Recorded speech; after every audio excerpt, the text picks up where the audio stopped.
Right back.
You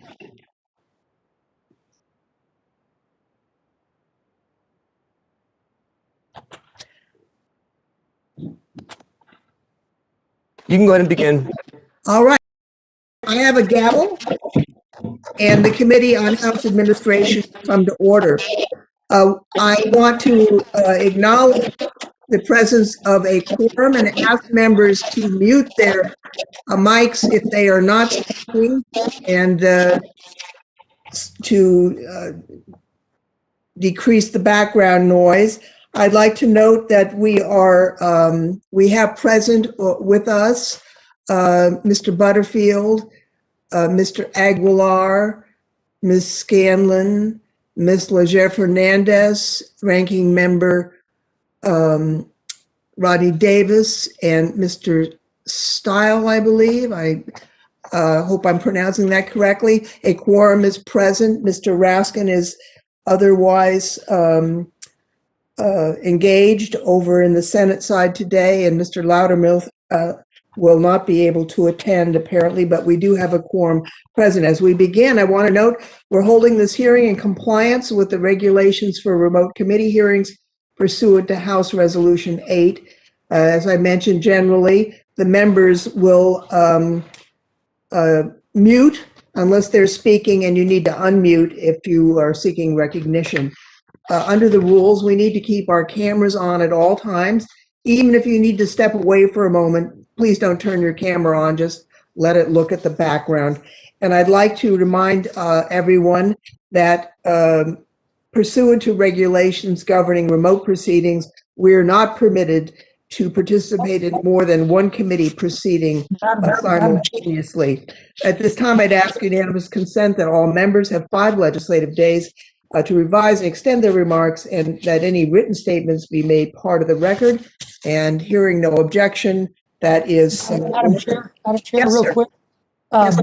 Just for technology, I think Mr. Loudermilk just texted me. He's on as an attendee. Can somebody move him over to the panelist side so we can get his video? We will do that right now. Thank you. Thank you very much. As mentioned,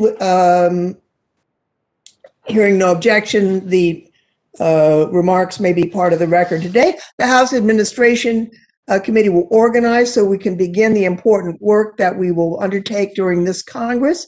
We'll adopt committee rules of procedure, reestablish our subcommittee on elections, adopt the parking policy for this Congress, address several matters that the committee has responsibility for regulating. I'm pleased that we've been able to reach bipartisan agreement on every one of these resolutions, and I appreciate that the ranking member and his staff have worked so collaboratively with us so that we can reach this bipartisan agreement. This Congress, we're going to be very busy again. The work of the committee and its staff is always important, but we have unique and challenging issues of historic proportions to confront and solve in this Congress. 5 weeks ago today, we gathered together what should have been a demonstration of a fundamental feature of our democracy, a peaceful transition of power. The voters in states had done their work, and it was time for Congress to count the Electoral College votes.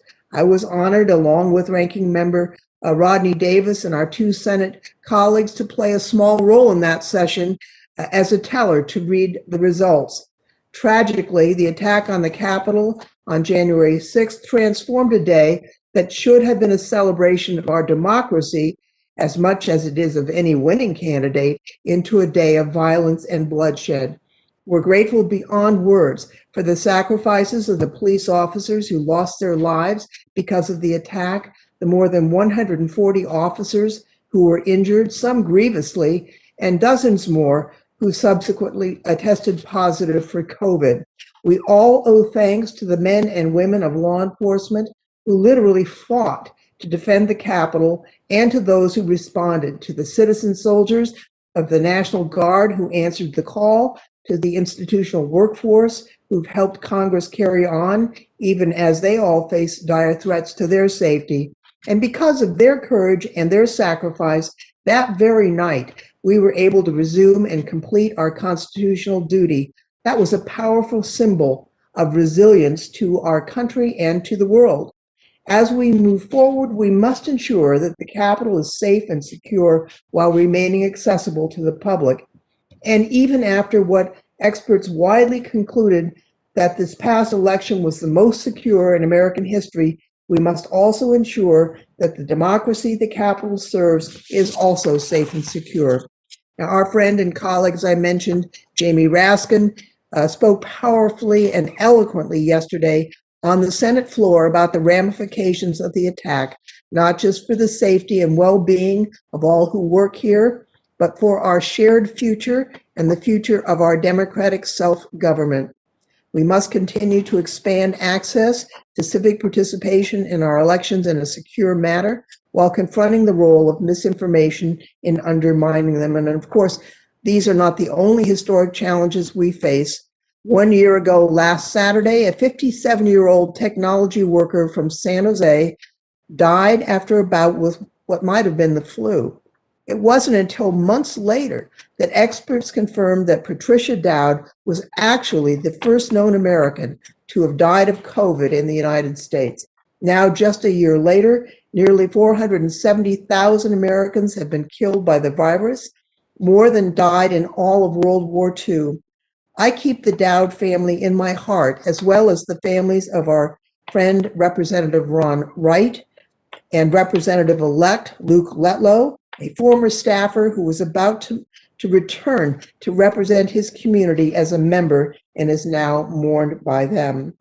So many families have suffered this year. We must ensure that Congress can continue to function in the face of the pandemic to work for them and for all Americans. And that means helping the House operate, the legislative branch have employees who are safe and healthy during a global pandemic. Now, I'd like to, before recognizing the ranking member for any remarks he might have, introduce the members of the committee. As we know, we have worked together very closely. We have a talented and thoughtful group of members who will work on these issues.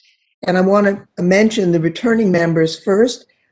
Jamie Raskin, who represents the 8th District. We know so well. He is unable to join us today because he is an impeachment manager and is currently participating in those proceedings in the Senate. Next, we have G.K. Butterfield, who represents the 1st District of North Carolina. We're honored that this former judge is a member of our panel. Pete Aguilar represents the former mayor, represents the 31st District of California. And we also miss 2 valued friends and colleagues who were with us in the last Congress, Susan Davis, who's enjoyed her well-earned retirement in sunny San Diego, and Representative Marcia Fudge, who President Biden has chosen to be an outstanding next secretary of the Department of Housing and Development. But I'm pleased to introduce 2 new members who are joining us. First, Representative Mary Gay Scanlon, who represents the 5th District of Pennsylvania, and who without objection is named vice chairperson of the committee. Prior to coming to Congress, Representative Scanlon served as president of her local school board and as national pro bono counsel at a major law firm. And next is Representative Teresa Leger Fernandez, who represents the 3rd District of New Mexico. Representative Leger Fernandez is a 17th generation Northern New Mexican, and before coming to Congress, she worked as an attorney and an advocate to advance voting rights for rural, underserved, and Native American communities. And also, I'm, of course, glad to welcome back our ranking member, Mr. Davis, who will make a few remarks and recognize the members on his side of the aisle. Mr. Davis. Thank you, Chair. It's great to be back on this committee with you. I appreciate our friendship. And I also appreciate the opportunity to serve once again with my good friend, Mr. Butterfield, and my okay friend, Mr. Aguilar. Pete, love you, man. But I'd like to welcome the new members, Ms. Scanlon and Ms. Leger Fernandez. Welcome to what I think is one of the best committees that we have in Congress, because it's our job to make this Capitol complex work and work together. I'm glad to be joined once again for the third term in a row by my colleague, Mr. Lauterbrook, who I know, like me, is in the midst of multiple markups, and I know he'll be back soon. But I'm really proud to welcome our newest member, Mr. Brian Stile from Wisconsin.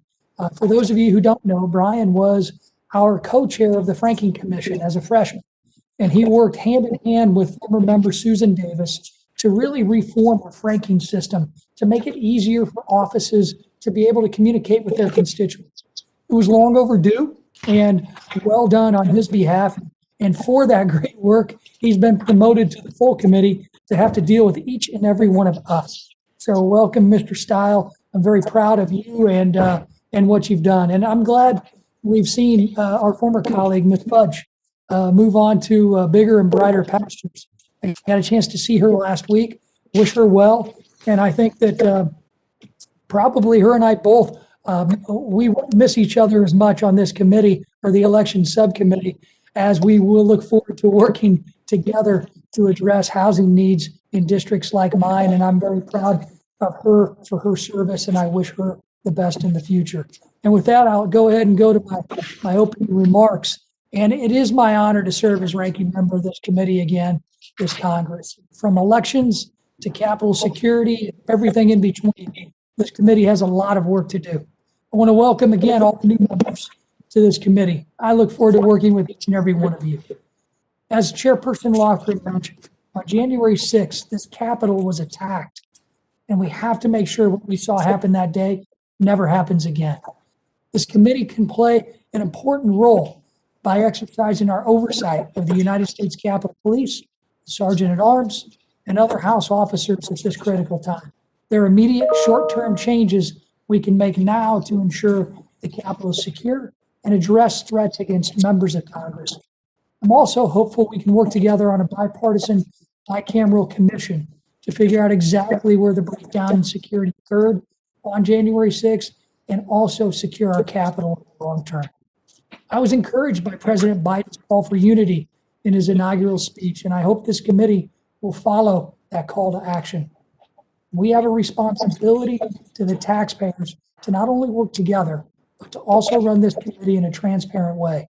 I think it's important to have more public hearings on very pressing issues within our jurisdiction and be less reliant on committee polls to weigh in on various committee matters.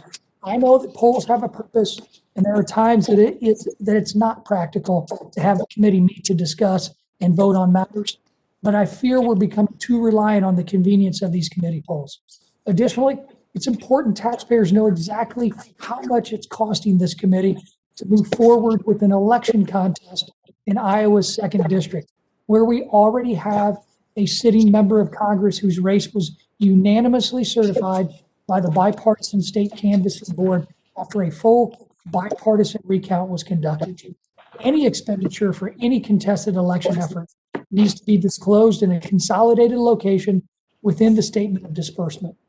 I believe getting this committee back to regular order can help us increase transparency and hopefully improve bipartisan relations as well.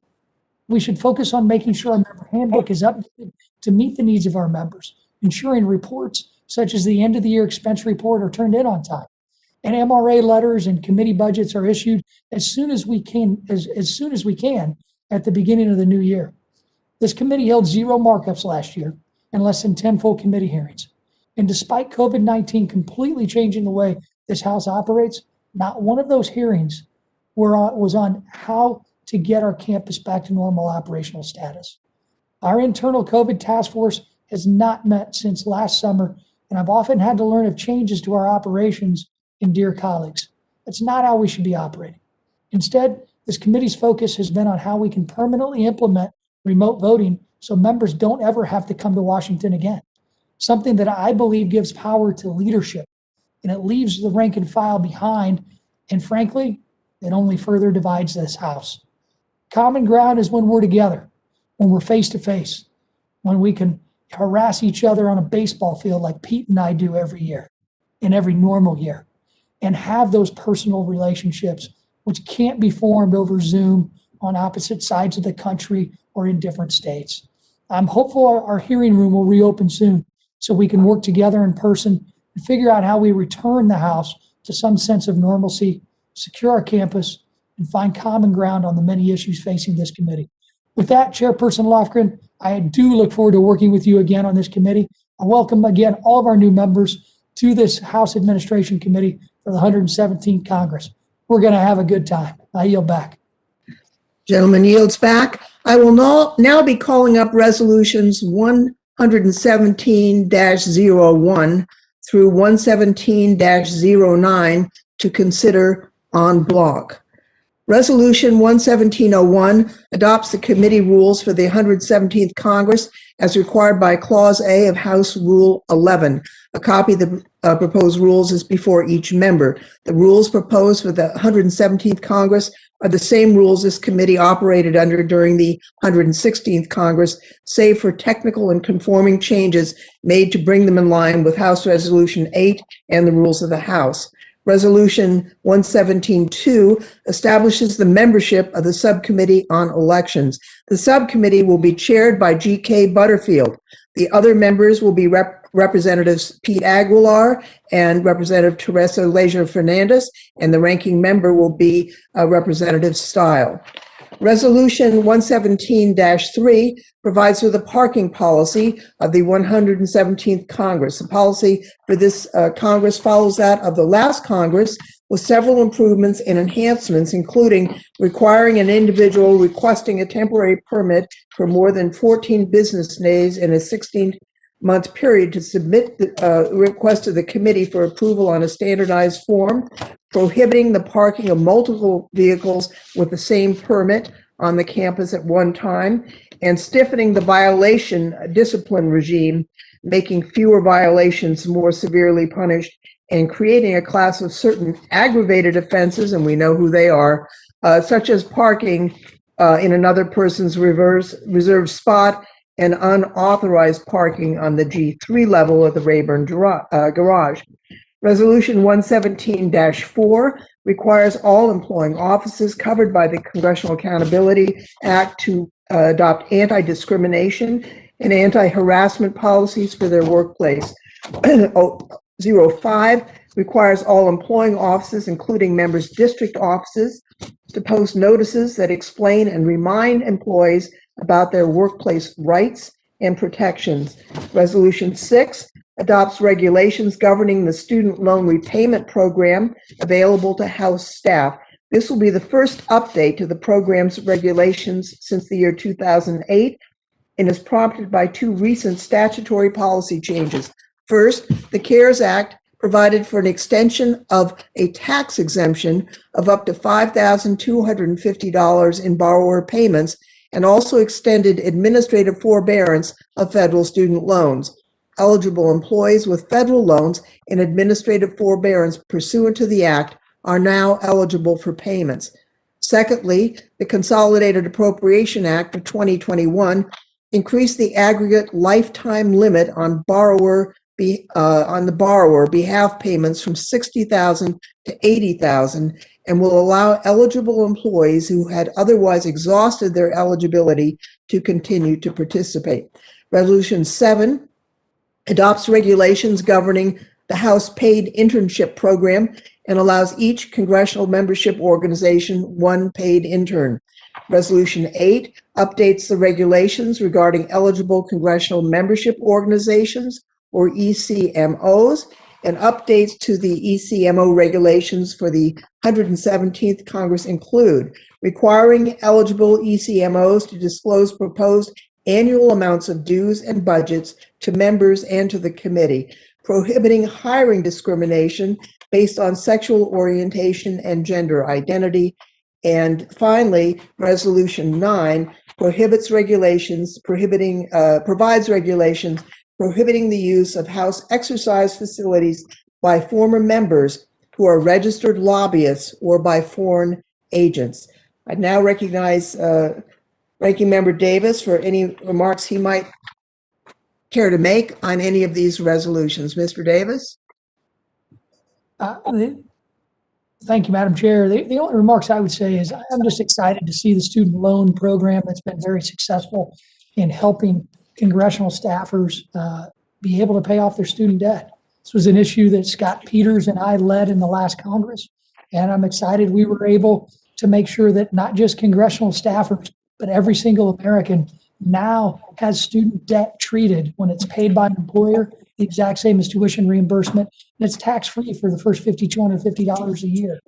That's a win-win, and it's a good voluntary bipartisan approach that the private sector, I hope, takes advantage of too, because we have more student debt in this country than we do auto and credit card debt combined. So that's bipartisan success. That's what I hope to continue in this committee, and I would not object to any of the resolutions today. Very good. Does any other member wish to be heard on these resolutions? I am not seeing any virtual or real hands. So with that, I will call up these resolutions and ask unanimous consent they be considered en bloc. All in favor, say aye. Aye. Aye. Aye. Opposed, no, and there are no noes. I ask unanimous consent that further reading of these resolutions be dispensed with, open for amendment at any time, and the question is now on the en bloc resolutions. All those who are in favor may unmute and say aye. Aye. Aye. Aye. Any opposed? Hearing no noes, the ayes have it. The en bloc resolutions are agreed to. Without objection, the motion to reconsider is laid on the table. Pursuant to Clause 2A of House Rule 11, the rules adopted by the Committee on House Administration for the 117th Congress will be published in the Congressional Record and made available to members and to the public on the committee's website. So this concludes the business before the committee today. Without objection, staff is authorized to make any necessary and technical and conforming changes. And I'd like to thank everybody for their participation. I look forward to a very challenging and important year for this committee and for the Congress. I look forward to working with every member of this committee so that our country is safe and prosperous, and our Capitol Hill community is committed and able to do its important work for the American people. And without that and without objection, we are adjourned. Thank you all.